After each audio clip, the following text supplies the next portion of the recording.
Industry players are cautioning the government against naming the manufacturers of processed meat products that were tainted with the African swine fever.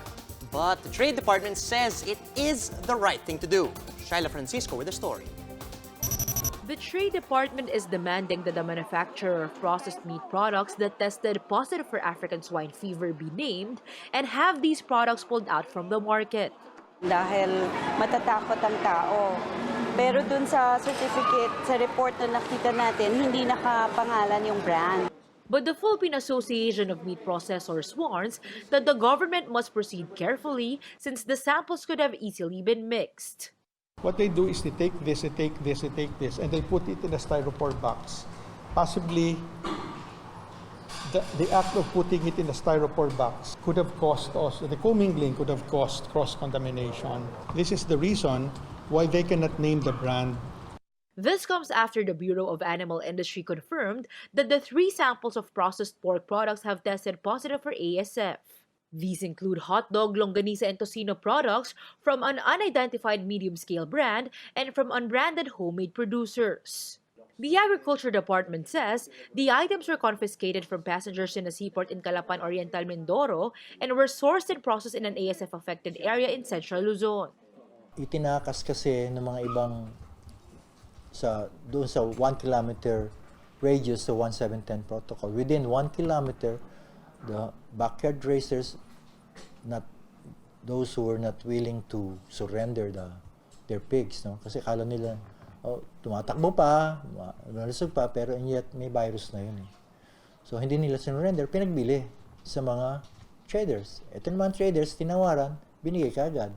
The DTI said it has informed the affected manufacturer about the findings, while the FDA is just waiting for the DTI's official report. While some products may have been affected by the virus, PAMP clarified that the findings should not be a cause for concern because ASF is not a threat to human health. If it is for the welfare of the consumers, ASF does not cause anything to human beings. I think what we're trying to manage is infection of pigs that could be brought from one place to the next. The virus, first, if it is heated at 70 degrees for 30 minutes, it's all killed. Even if it's there, it's killed. If it's killed live or dead, it does not affect life or death. It does not affect actually human beings. Shaila Francisco, VR1 News. Malacanang has instructed all government agencies to adopt policies to prevent the further transmission and spread of the ASF. Palace spokesman Sal Panelo says Executive Secretary Salvador Medialdea has ordered all concerned offices to provide assistance, alternative livelihood, and skills training, particularly for industry stakeholders affected by the ASF outbreak.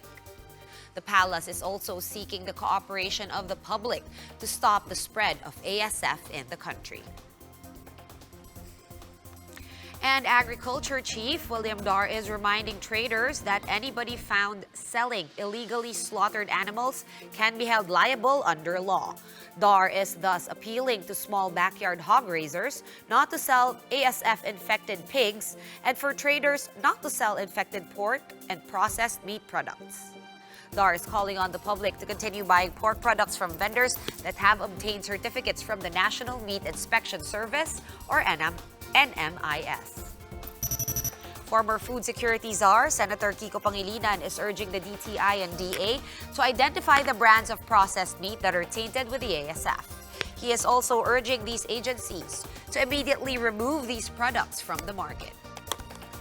Pangilinan said a consolidated effort is needed to combat ASF, explaining that efforts to cull pigs that are infected would be futile if processed pork products that are tainted with a virus will still be landing on dinner tables.